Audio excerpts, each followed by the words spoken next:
Welcome to Rex's Bible Minute, a weekly video where we study the Bible and try to let it say what it says.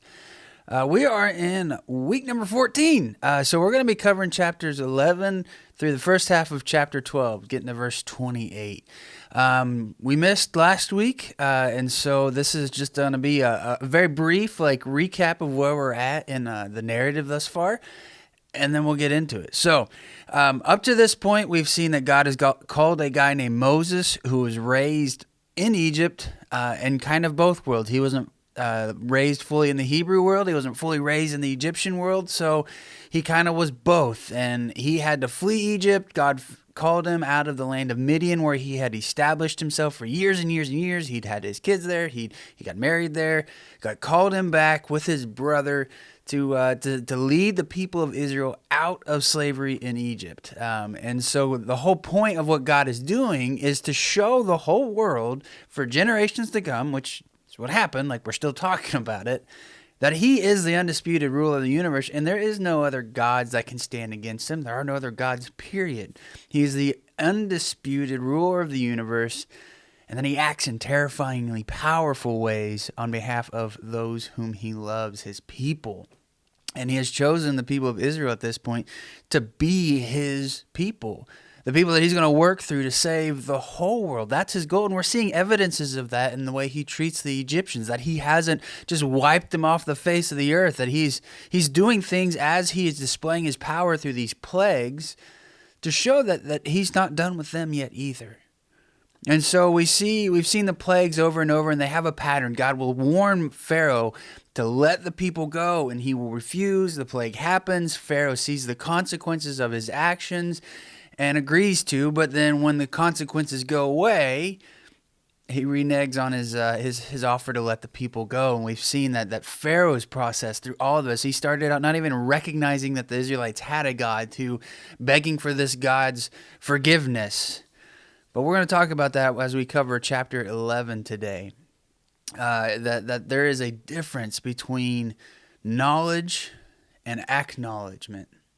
So let's go ahead and break this down. Pause the video here and go and read chapters 11 through chapter 12, verse 28. Go ahead and stop it here. Stop the video. Stop your podcast if you need to. If you're in a car driving, please don't take your eyes off the road.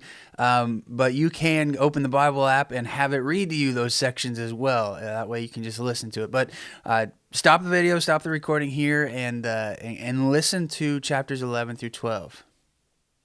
All right, so assuming you did that, briefly what happened in chapter 11 was God told Moses what he's about to do.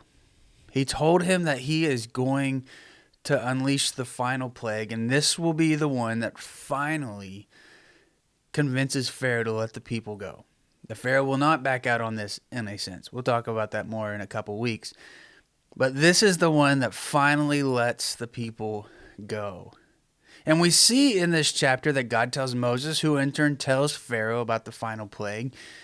And we see that Pharaoh refuses to acknowledge Yahweh as the supreme God of the universe. Like we see that again. We've seen Pharaoh beg for his forgiveness. We've seen that he acknowledges him. But this being a showdown between Pharaoh and the gods of Egypt, the most powerful gods on the planet, that he has yet to acknowledge God as being what he is. And that's an important thing for us to realize throughout all of this. And especially in our own lives, that there is a difference between knowing something and acknowledging something. Now, the wording back in the scripture here for acknowledgement, it's more than just knowledge. Like we tend to think of acknowledgement as you're just acknowledging something, as knowing something. But to acknowledge something is really to submit to it. And that, we in the terms of a God and deities, okay, we understand that that's a little more obvious, but we acknowledge things all the time. It's just whether or not we submit to them. If we acknowledge that somebody is right, we submit to that or we don't. We may know they're right, but we don't necessarily acknowledge it. Does that make sense? That acknowledgement is more about submitting to something and letting it be the truth that you obey. And so for Pharaoh, he sees here that there is this God. He's seen the evidence of this God. And he hasn't been able to refute or stop anything. He's been helpless to stop what God has done to him and to his nation this whole time, probably over several years. But he has yet to acknowledge that God is his superior. And he struggles with it. And he continues to fail at that. And when you read chapter 11, you see that he's furious about it. Like it's like a kid when they're faced with a truth that they don't like, and they can't do anything about it, but they refuse to accept it. They'll throw a temper tantrum, they'll throw a fit and get mad or yell, or they'll just act out because they don't want to accept this truth. And that's exactly what we see Pharaoh do here for one last time. Then after chapter 11, Moses goes and he tells the people of Israel about the final plague. So he's told Pharaoh, now he tells the people. For a long time, I did youth ministry. Since about 2008, I've been active in youth ministry. And one of the things that always cracks me up, especially towards the end of my time in youth ministry several years ago, is that kids would always treat me like I didn't know what the word meant. Right? Like kids were being ornery and would use a phrase or use a word, and they would act like I didn't know what it meant. Like they believed like I was just clueless to whatever they were talking about. It's like they forget that I was a teenager too, right? Like I know what those words means. I know what you're talking about. Like it just always blew my mind that kids would have that lack of understanding that I'm a person too, and to be where I'm at means I had to be where they are at. That's kind of, I think, our attitude towards the Israelites here, right? We are on the opposite side of 3,500 years of Scripture.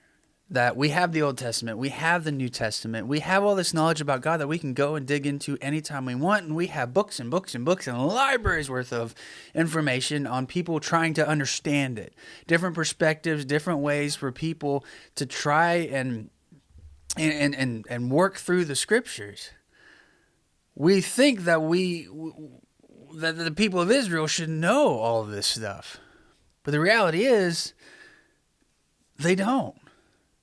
All they have seen is God's hand acting before them in terrifyingly powerful ways. I mean, thus far in the journey, we've seen that they suffered the same as the Egyptians through the plagues of the blood and the frogs and the gnats. They experienced those right along the Egyptians.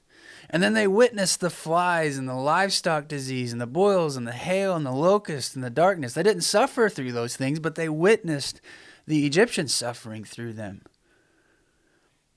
And yet the whole time, they don't have a Bible to turn to. They don't have Scripture to seek out. They can't read commentaries on the book of Exodus to understand what is going on around them. They didn't even know God's name until Moses told them. Like, God didn't reveal his name until recently to them. They have nothing but oral traditions passed down. Nothing has been codified. Nothing's been set in stone. They didn't know who this God was really. Most of them were probably henotheists, that they had their God and every other people group had their gods, and this was just a battle between the gods. They probably didn't realize that there is only one God. I can't verify that, but that's kind of my guess. People tend to fade into the cultures around them.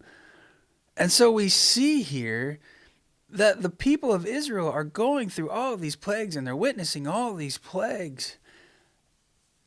And their God is somebody that's a relative stranger to them. God is just really getting his rescue plan off the ground. Very soon after this, we'll see the law. We'll see the scriptures start to get written. But up to this point, they didn't really know. And so Moses tells them that God is going to do this one last plague. And it is a plague that is an attack at the heart of every tribal society.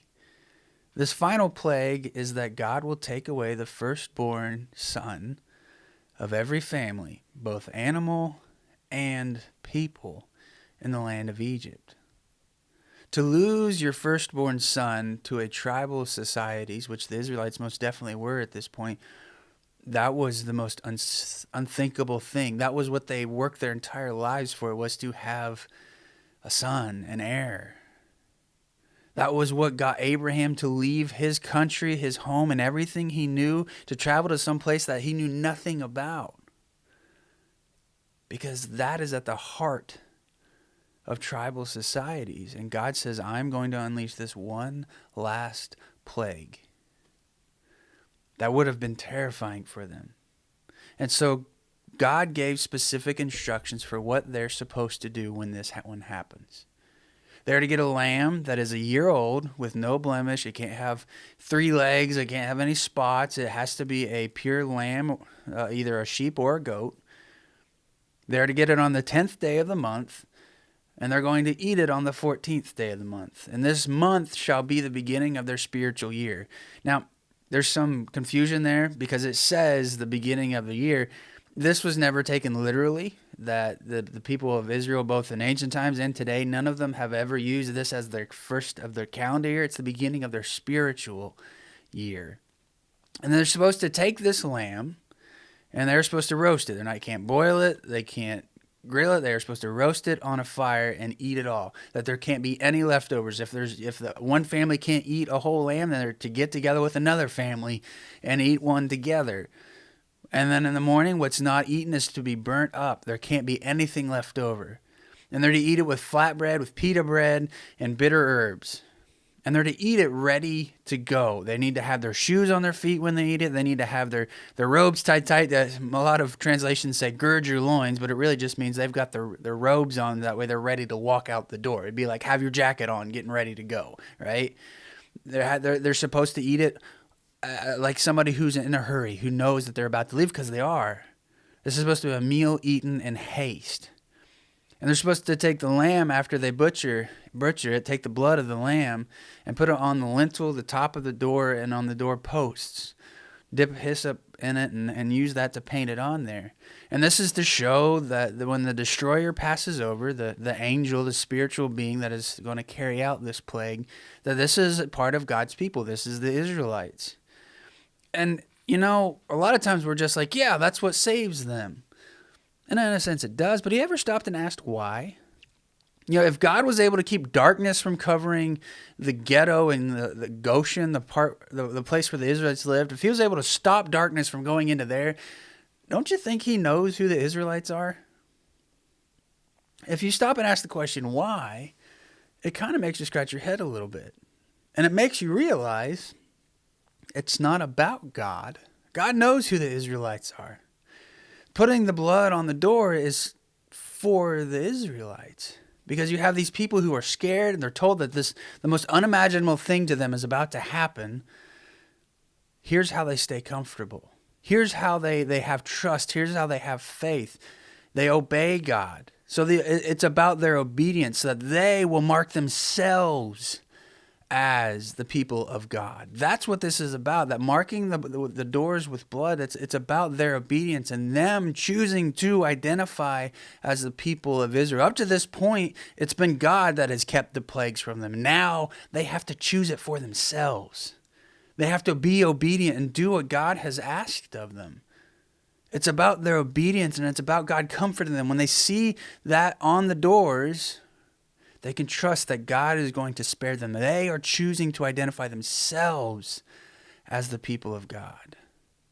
And so as we get to the parallels in the New Testament section of today's study, we have to be reminded of what a type is. There's this thing called typology, and we see it throughout the Old Testament, that God did things that were types, that were precursors of the same form but not the same substance of what he was going to do through Jesus. And we see them everywhere, whether it's Abraham about to sacrifice Isaac or the Passover lamb. And this one today, it's the most obvious one. The people of Israel took a lamb that was without blemish. It had no wrongs with it. Jesus was a perfect person. He had not broken the law at all. He had no blemishes. They were to keep the lamb for 3 days and eat it on the 4th day. Jesus was only with us for a short while, 33 years. We see that the lamb's blood after it was killed was what caused the destroyer to pass over. It's what causes us to be saved from sin and death. But our partaking of the blood, our communion, us choosing to participate in the death of Christ, that's us choosing the offer that God has made to us through Jesus. And so we see that they eat the meal in haste, being ready to go. In the same way, when we receive Christ, it's not just there, we're done. What happened after the Passover? The people had to leave. They had to do the work. We have to do the work when we find Jesus, when we choose to accept him, to be obedient, that we have things to do. He has called us to. That's why he saved us. That's his words, that we have been called to the work that he prepared for us beforehand. God is doing big things, and he's always done big things. But it's up to us to take ownership of it and to play our part. If you have any questions, reach out. Otherwise, I hope this study was helpful and encouraging to you. See you next week.